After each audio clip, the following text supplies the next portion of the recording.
or Professor Dr. Emily T. Bellio, to my co-teachers, classmates, ladies and gentlemen, good morning. I am Mary Jane Alher Certifico, currently connected with Department of Education, Barayong National High School Senior High School Department. I am the third reporter of Group 5, and today we'll be discussing about the characteristics of children with behavior problems. But before we start with our discussion proper, let us have an activity first. Activity number 1, Decode Me. As the title suggests, you will be decoding a Morse code to complete a given quotation.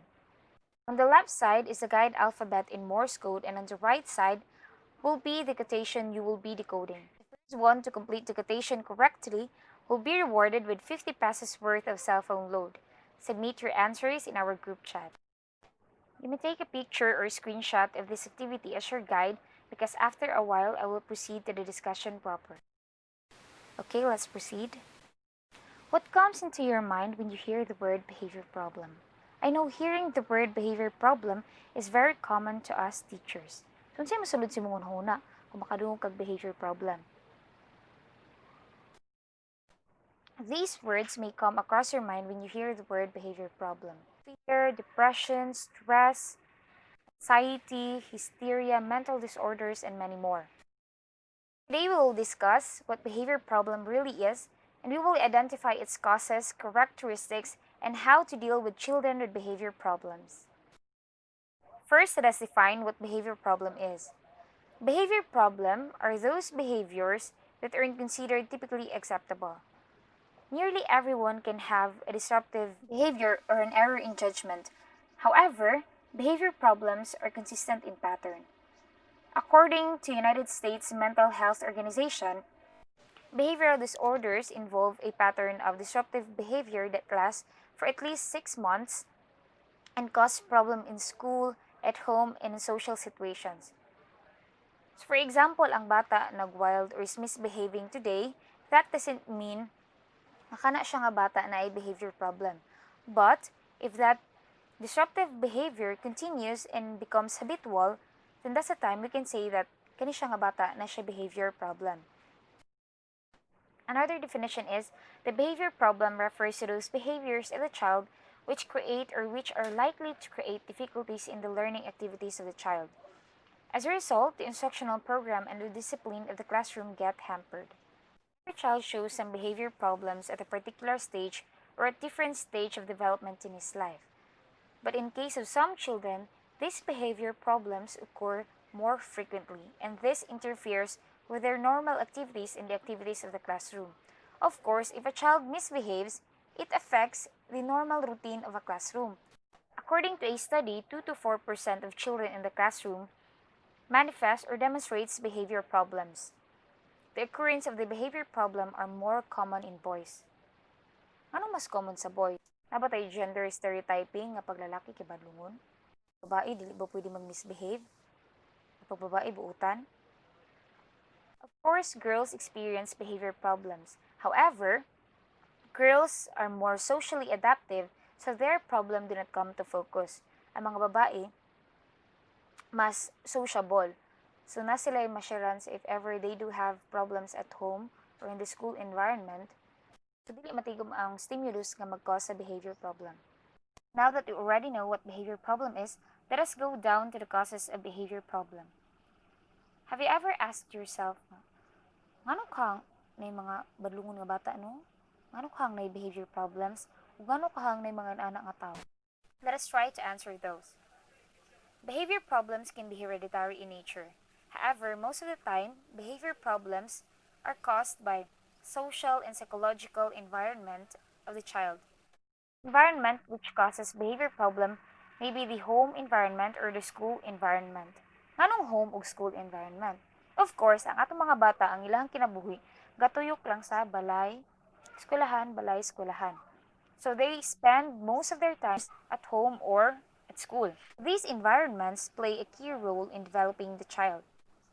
Researchers have found evidence that people inherit a genetic makeup that makes them prone to aggression and violence. This gene is called the behavior gene.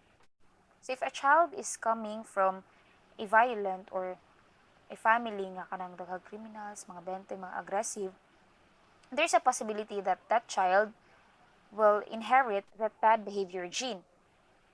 However, that doesn't mean nga kung ang imong papa criminal, ang bata criminal pod. According to scientists, you may be a bad behavior gene carrier, but that does not necessarily mean nga mi-display or express nimo ang bad behavior. According to scientists, ang bad behavior gene is only activated if people or if children were abused or neglected. But if you're going to compare a child gikan sa violent nga family and a child gikan sa normal family, given the same environment, of course, ang katong batang agikan sa violent family will have a higher risk of developing behavior problem compared to the child gikan sa normal family. Home environment. Some children come from families with low socioeconomic status. The way such children are brought up, the care, education, and stimulation they receive at home may cause behavior problem in such children. It's generally noticed that the occurrence of behavior problem are more common in children coming from low socioeconomic status compared to children coming from middle class and high class societies. For example, a child coming from a low class society may think that stealing is acceptable because mo man na iya makita sa ilahang palibot or that is their means of survival. So feeling niya, tama siguro ni kay mo man ginabuhat sa mua. So muna siya iyang namatan nga normal. So he or she may think that stealing is perfectly acceptable or normal.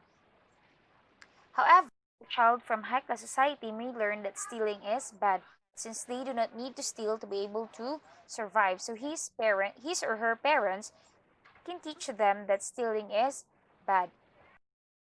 School environment. The school policy, the social, moral, and psychological climate of the school, teachers' behavior and attitude towards the problem child and interpersonal relationship among children in the school, etc., can lead to the behavior problem or aggravate the behavior problem of children. Even lows in school may lead a child to develop behavior problem. For example, if a teacher is giving too many assignments, homeworks, requirements, projects, a child may lose his interest in his studies. And if this child doesn't get help from elders or parents, this child may become a truant. So kani siya nga bata mulakaw sa ilahang balay ini kabuntag pero dili maabot sa eskwelahan. Narana siya sa gawas maglaro-laroy ug kanang time na pod nga ting-uli muli sad siya. So ang pagtuo siya mga ginikanan ni eskwela ang bata pero wala di ay. And that is because school loads become unbearable and feeling sa bata dili na niya kaya apason or dili niya mabuhat ang mga requirements may pagdi na lang mosulod. And we don't want that to happen. So please, co-teachers, make your requirements, assignments, and homeworks reasonable and manageable. Characteristics of children with behavior problems. Children with behavior and emotional disorders are characterized primarily by behaviors that falls beyond normal. Our society has set standards for what we call normal. If a child reacts or responds other than what the society set as normal, that action becomes a characteristic of a child with behavior problem. Characteristics of children with behavior problems are divided into two. We have externalizing behaviors and internalizing behaviors. First, let us discuss externalizing behaviors. Children who demonstrate externalizing behaviors are those children whom we call loud, aggressive, violent, and overt. So these behaviors includes getting out of their seats, yelling, talking out loud, cursing, disturbing their peers, hitting or fighting, ignoring the teacher, destroying property, lying and stealing, complaining, having temper tantrums, and not complying with directions. So those characteristics are characteristics demonstrated by children with externalizing behaviors. So those behaviors are very observable. So children displaying those characteristics are easily identified by the teacher. On the other hand, internalizing behaviors are behaviors demonstrated by children whom we call aloof or loners. These behaviors are the exact opposite of externalizing behaviors. If externalizing behaviors are very observable, These internalizing behaviors is somewhat hidden, so it's not easily identified by the teacher. Internalizing behaviors include lack of social skills to make friends. That is why aloof siya kay wala siya ability to make friends even if he or she wanted to make friends, dili siya kabalo unsaon. And given nga wala siya friends to talk to, they retreat into daydreams and fantasies. They're fearful of things without reasons. They become paranoid even if a thing does not exist. They complain about being sick or hurt. They go into deep bouts of depression. They limit their chances to take part in and learn from school and leisure activities, especially if the activity requires socialization. Children who exhibit these behaviors and characteristics tend to be less distracting and disturbing to the classroom teachers. And because of this, they're in danger of not being identified. Dili madiagnose sa teacher nga ang isa ka bata na di ay internal behavior kay dili man observable o di man disruptive ang iyahang behavior. Focus man si teacher sa katong bata nga aggressive o violent. However, it is a grave mistake to think nga ang bata with internalizing behavior mild lang ang problema. Indeed, without identification and effective treatment, the extreme emotional disorders of some children may result to self-inflicted injuries, starvation, and the work. So those are the characteristics of children with behavior problems. So teachers must be keen observers of the behaviors of their students to be able to tell whom among your students or children have behavior problems. And if ever you see that your children display those characteristics, do not jump into conclusion that they have behavior problems. Remember that the United States Mental Health Organization said that disruptive behavior should continue for at least 6 months to be able to tell that that child has behavior problem. Diha dayon maingon nimo nga kani siya nga bata na behavior problem just because gi-display or gi-demonstrate niya to nga mga characteristics. So you have to observe for quite some time to be able to tell nga or to be able to confirm that nadyo siya behavior problem. And now that we already know about the characteristics of children with behavior problems, let us now go down to how to address or to deal with children with behavior problems. If you already assessed or diagnosed kinsa sa estudyante ang naay behavior problem, now let us find solutions kung saan nato sila pag-handle. Being proactive is better than being reactive. So we have here strategies that you should do prior to the occurrence of the behavior. Here we can apply prevention is better than cure. Prior to the occurrence of the behavior, here are the strategies you can do. Student tasks into manageable chunks.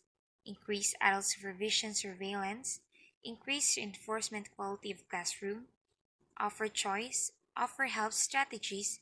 Rearrange student seating or classroom setup. And teach student to take calm down break. However, if the proactive measures didn't work, we also have reactive measures to do during and after the occurrence of behavior problems. Apology, behavioral contract, modeling or vicarious learning, office referral, parent contact, praise, private approach to student, promise, redirection, reprimand, response cost, and rules review. Now that we have already discussed what behavior problem is, the causes of behavior problems, the characteristics of behavior problems, and how to address or deal with children with behavior problems, I hope that the information I have given you will be helpful for your students who have behavior problems.